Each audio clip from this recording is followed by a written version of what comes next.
नमस्कार दोस्तों, आपके अपने YouTube चैनल स्वदेश स्टडी पॉइंट पर आप सभी का स्वागत है। आज हम कक्षा 10 का चैप्टर नंबर 15 हमारा पर्यावरण के बारे में पढ़ेंगे, जो बेहद ही इम्पोर्टेंट चैप्टर है। और इस चैप्टर से बहुत ही इजी क्वेश्चन हमें एग्जाम में देखने को मिलता है और ये चैप्टर ही बहुत आसान है। और ये जो चैप्टर है ये है 4 मार्क्स का, 4 नंबर का ये है अपना चैप्टर। और इस चैप्टर में से बहुत ही इजी क्वेश्चन हमें देखने को मिलता है। अगर आपने इस चैप्टर को एक बार ढंग से समझ लिया तो फिर आपको इस चैप्टर को दोबारा से पढ़ने की ज़रूरत नहीं पड़ेगी, क्योंकि ये इतना इजी चैप्टर है। तो इस चैप्टर का नाम है हमारा पर्यावरण। तो हम जान लेते हैं थोड़ा सा कि पर्यावरण होता क्या है।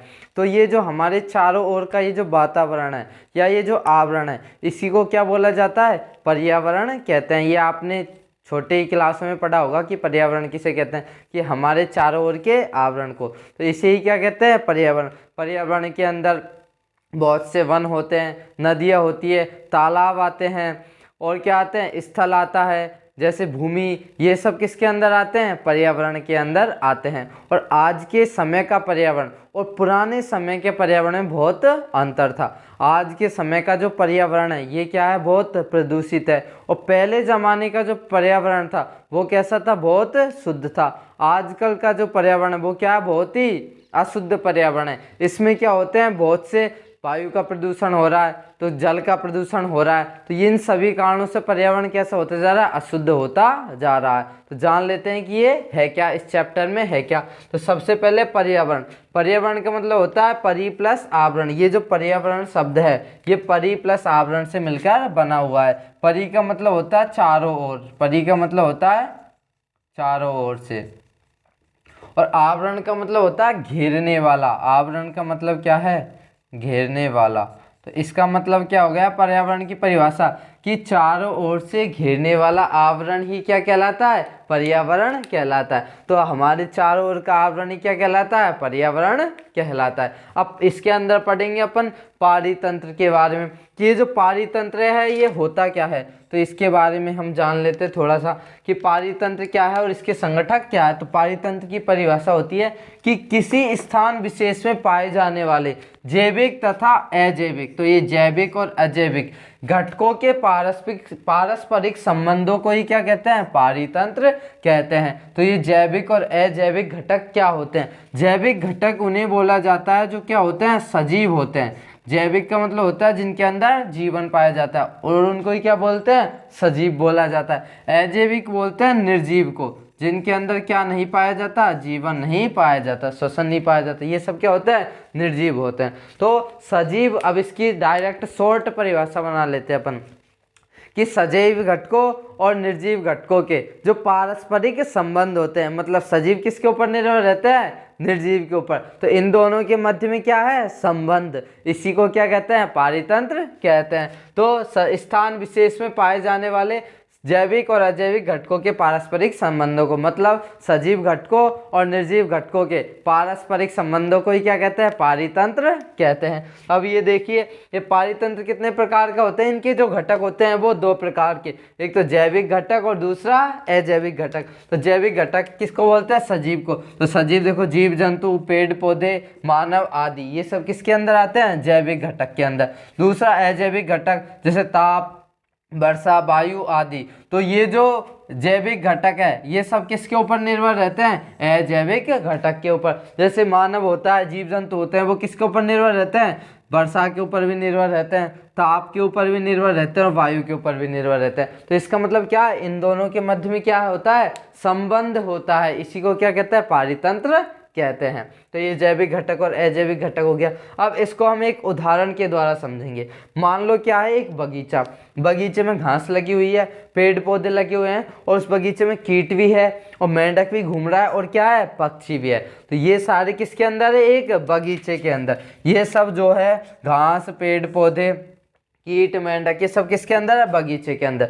तो ये जो घास, पेड़ पौधे, कीट मेंढक, ये सब क्या होता है? एक दूसरे के ऊपर निर्भर रहते हैं। तो ये देखिए, अब ये देखिए, जो कीड़ा होता है, कीट होता है, वो किसके ऊपर निर्भर रहता है? घास के ऊपर या पेड़ पौधों के ऊपर। मेंढक होता है, ये किसके ऊपर निर्भर रहता है? छोटे मोटे कीड़े मकोड़ों के ऊपर। और ये जो पक्षी होते हैं, ये जैसे चील, बाज, ये किसके ऊपर निर्भर रहता है? मेंढकों के ऊपर या अन्य जीवों के ऊपर। तो ये सभी क्या कहते हैं? ये सभी जीव परस्पर अन्योन्य क्रिया, ये अन्योन्य क्रिया का मतलब क्या होता है? एक दूसरे के ऊपर निर्भर रहते हैं, मतलब एक दूसरे से क्या होता है? इनका संबंध होता है। तो इनकी वृद्धि, अब जब क्या करेंगे, ये एक दूसरे के ऊपर निर्भर रहेंगे, तो इनसे क्या मिलेगा? इनको वृद्धि होगी, इनमें जनन होगा, और अन्य क्रियाएं पारितंत्र के अजैव घटकों द्वारा प्रभावित होते हैं। अतः बगीचा क्या है? कि पारितंत्र है। तो ये हमारा बहुत ही इजी टॉपिक है कि पर्यावरण और पारितंत्र।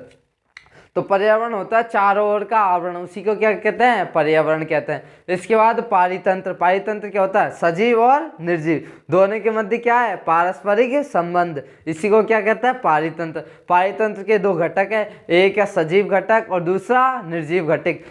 सजीव को बोला जाता है जैविक और निर्जीव को बोला जाता है अजैविक। तो जैविक घटक के अंदर मानव, पेड़ पौधे, जीव जंतु, ये सब कौन से घटक है? जैविक घटक, जिनको सजीव भी बोला जाता है। अजैविक घटक ताप, वर्षा, वायु आदि, ये सब कौन से घटक है? अजैविक घटक, जो क्या होते हैं? निर्जीव होते हैं। और ये दोनों क्या होते हैं? अन्योन्य क्रिया करते हैं, मतलब एक दूसरे के ऊपर क्या होता है? निर्भर, या एक दूसरे के मध्य क्या होता है? संबंध। इसको क्या कहता है? पारितंत्र। अब पारितंत्र के दो प्रकार है, एक तो प्राकृतिक पारितंत्र और दूसरा कृत्रिम पारितंत्र। प्राकृतिक के भी दो प्रकार है, एक तो स्थलीय और एक जलीय। अब स्थलीय पारितंत्र क्या होता है? जैसे वन होता है, ये भी क्या है? एक पारितंत्र है। घास होती है, ये भी पारितंत्र है। रेगिस्तान, ये सब क्या है? पारितंत्र। मतलब इनको कौन बनाता है? प्रकृति बनाती है, मतलब प्रकृति ने क्या किया था? इनका निर्माण किया था। जबकि दूसरा होता है कृत्रिम पारितंत्र।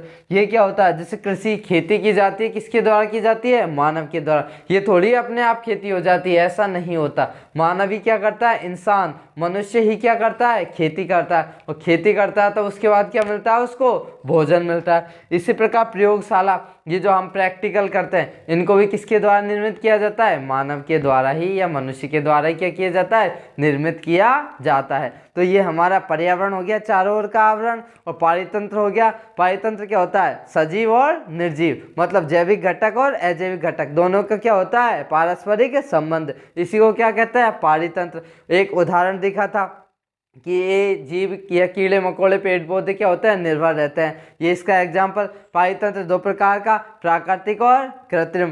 प्राकृतिक पारितंत्र दो प्रकार का, एक तो स्थलीय और एक जलीय। स्थलीय में वन, घास आदि आ जाएंगे, और जलीय में समुद्र, नदी, तालाब आ जाएंगे। दूसरा कृत्रिम पारितंत्र पढ़ा था, इसमें कृषि आ जाएगी और प्रयोगशाला। तो सजीव घटकों को जैविक घटक कहते हैं। जैविक के अंदर मनुष्य आ जाएगा, पेड़ पौधे आ जाएंगे, जीव जंतु आ जाएंगे। दूसरा अजैविक घटक, उसके अंदर वर्षा, ताप, वायु, वन आदि आ जाएंगे। तो ये क्या है? अपना पारितंत्र और पर्यावरण। अब अपन पढ़ेंगे कि ये जो कीड़े मकोड़े होते हैं या जो ये प्राणी होते हैं, ये पारितंत्र के अंदर पाए जाते हैं। ये अपना भोजन किस प्रकार बनाते हैं या किसके ऊपर निर्भर रहते हैं? तो देखिए कि जीवन निर्वाह या भोजन निर्भरता के आधार पर जीवों को कितने भागों में बांटा गया है? तो जीवों को 3 भागों में बांटा गया है। पहला है उत्पादक, दूसरा है उपभोक्ता और तीसरा है अपघटक या अपमार्जन भी बोलते हैं। तो उपभोक्ता किसे कहते हैं? ये समझिए कि वे जीव जो प्रकाश संश्लेषण की क्रिया द्वारा स्वयं अपना भोजन बनाते हैं, उन्हें क्या कहते हैं? उत्पादक। मतलब कि जो अपना भोजन क्या करते हैं? स्वयं बनाते हैं। और किसके द्वारा? प्रकाश संश्लेषण की क्रिया द्वारा।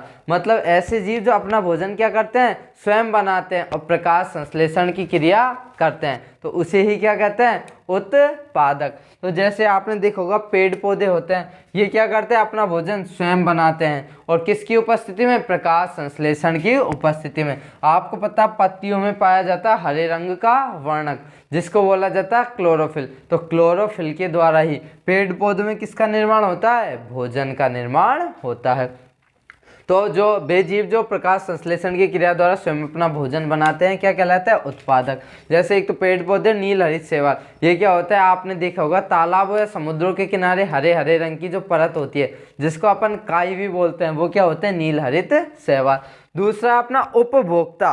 उपभोक्ता क्या होते हैं, उपभोक्ता क्या करते हैं, इनके ऊपर क्या करते हैं, निर्भर रहते हैं प्रत्यक्ष या परोक्ष रूप से। तो बेजीव जो प्रत्यक्ष का मतलब होता है, आप जानते हो प्रत्यक्ष मतलब आमने सामने, या परोक्ष या दूसरे तरीके से परोक्ष रूप से उत्पादकों पर निर्भर रहते हैं, क्या कहलाता है, उपभोक्ता कहलाता है। अब परोक्ष का मतलब क्या होता है, इसको समझ लीजिए।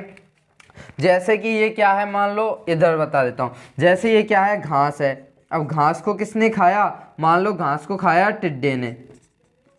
अब टिड्डे को किसने खा लिया, टिड्डे को खा गया मान लो मेंढक खा गया। अब मेंढक को कौन खा गया, मेंढक को खा गया मान लो सांप खा गया। तो एक तो प्रत्यक्ष का मतलब होता है घास ने किसको, सॉरी टिड्डे ने किसको खाया, घास को खाया। और मेंढक ने किसको खाया, टिड्डे को। तो ये तो क्या आ गया, प्रत्यक्ष रूप से। और परोक्ष रूप का मतलब क्या होता है कि ये जो क्या है, घास है, इसको क्या किया, पहले तो टिड्डे ने खाया, फिर मेंढक ने टिड्डे को खाया और मेंढक को सांप ने खाया। अब तो ये तो हो गया कि प्रत्यक्ष रूप से क्या करते हैं, ये एक दूसरे के निर्भर रहते हैं। दूसरा होता है परोक्ष रूप से। परोक्ष रूप का मतलब होता है कि ये जो क्या किया, ये जो मेंढक है इसने क्या किया, डायरेक्ट ही घास को खा लिया। तो ये क्या होता है, परोक्ष रूप से। तो प्रत्यक्ष और परोक्ष ये ध्यान रखना अपन को कि बेजीव जो प्रत्यक्ष या परोक्ष रूप से किस पर निर्भर रहते हैं, उत्पादकों पर निर्भर रहते हैं। इसे ही क्या कहते हैं, उपभोक्ता कहते हैं। उपभोक्ता को 3 प्रकार है, शाकाहारी, मांसाहारी और सर्वाहारी। ये आपने पढ़ रखा होगा पहले छोटी क्लासों में। शाकाहारी जो पेड़ पौधों से प्राप्त वस्तुओं को या भोजन को करते हैं वो शाकाहारी। मांसाहारी जो जीव जंतुओं से प्राप्त भोजन करते हैं। और सर्वाहारी जो शाकाहारी और मांसाहारी दोनों को ग्रहण करते हैं, उसे क्या कहते हैं, सर्वाहारी। तीसरा अपघटक या अपमार्जन। जब उत्पादक और उपभोक्ता जो जीव होते हैं ये क्या हो जाते हैं, जब मृत हो जाते हैं तो ये अपघटन क्या करता है, उसका अपमार्जक करता है। तो उसे क्या कहते हैं, अपमार्जन।